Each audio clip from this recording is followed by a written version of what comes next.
যে সকল আপুদের কোশ্চেন ছিল কিভাবে ভেরিফাইড জিমেল অ্যাকাউন্ট করা যায় বা কিভাবে রিকভারি অ্যাড করা যায়, এর জন্য আমাকে কি করতে হবে?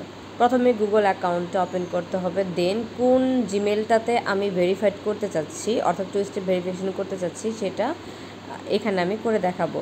তো হাতের ডাইনের উপরে যে এইচ নামের যে বাটনটা রয়েছে সেখানে ক্লিক করব। সেখানে ক্লিক করার পর আমার এখানে ম্যানেজ ইওর গুগল অ্যাকাউন্ট এইটাই ক্লিক করে পর চলে আসবে। তো এই যে দেখেন এখানে কিছু লেখা আসছে home, personal information, data and privacy, security, people and sharing, payments and subscription.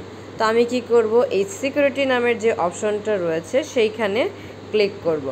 সেইখানে ক্লিক করার পর আমার এখানে কিন্তু দেখেন কিছু অপশন চলে আসছে।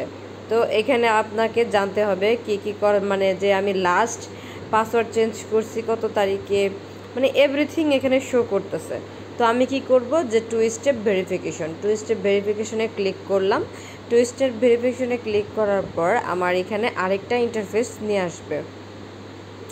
তো এই যে দেখেন এখন আমি এখানে কি করব, আমার এই চাচ্ছে ফিঙ্গারপ্রিন্ট, তো আমি ফিঙ্গারপ্রিন্টটা দিয়ে দিলাম।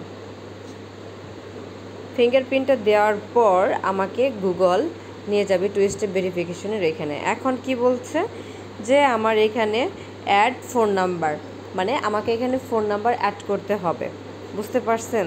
তো এখানে ফোন নাম্বার অ্যাড করতে হবে। তো আমি এখানে ফোন নাম্বারে যদি অ্যাড এই অপশনে ক্লিক করি, এখানে আপনার ইউনাইটেড স্টেট দেখাচ্ছে, তো এটা আমাকে কী করতে হবে, বাংলাদেশ সিলেক্ট করে দিতে হবে। তা বাংলাদেশটা একটু বের করি, যে বাংলাদেশ। দেন এখানে আমার নাম্বারটা আমি যদি দিয়ে দিই, তারপরে নেক্সট অপশনে দেওয়ার পর একটা কোড আসবে, সেই কোডটা আমি যদি দিই, দেন আমার এখানে 2 স্টেপ ভেরিফিকেশন কোড অটোমেটিকলি হয়ে যাবে। তো এইভাবে আপনারা নিজেদের নাম্বার দিয়ে করতে পারেন। আশা করি সবাই বুঝতে পেরেছেন যে কিভাবে 2 স্টেপ ভেরিফিকেশনটা করবেন, ঠিক আছে? তো এইখানে মনে করেন আমি একটা নাম্বার দিয়ে ট্রাই করি।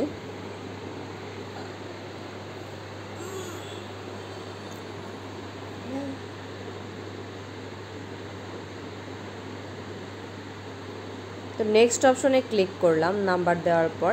নেক্সট অপশনে ক্লিক করার পর তারা আমাকে এখানে বলতেছে কনফার্ম ইওর ফোন নাম্বার। তো আমি এখানে কনফার্মে সেভ দিয়ে দিলাম। সেভ দেওয়ার পর যে নাম্বারটা দিছি সেটা আমার অলরেডি ভেরিফিকেশনের জন্য হয়ে গেছে। Done, you are now protect with 2 step verification. দেখতে পাচ্ছেন এখানে দুইটাই কিন্তু আমার টিক, গ্রিন টিক দেওয়া হয়েছে। তো আমার ডান অলরেডি হয়ে গেছে। তো 2 স্টেপ ভেরিফিকেশন কিভাবে করতে হয় সেটা কিন্তু আজকে আমি আপনাদেরকে দেখাই দিলাম। আশা করি সবাই বুঝতে পেরেছেন। এরপরে পরবর্তীতে যদি কোনো প্রবলেম ফেস করেন অবশ্যই আমাকে জানাবেন। ধন্যবাদ সবাইকে। ভালো লাগলে ভিডিওটি সাবস্ক্রাইব এবং লাইক করে যাবেন।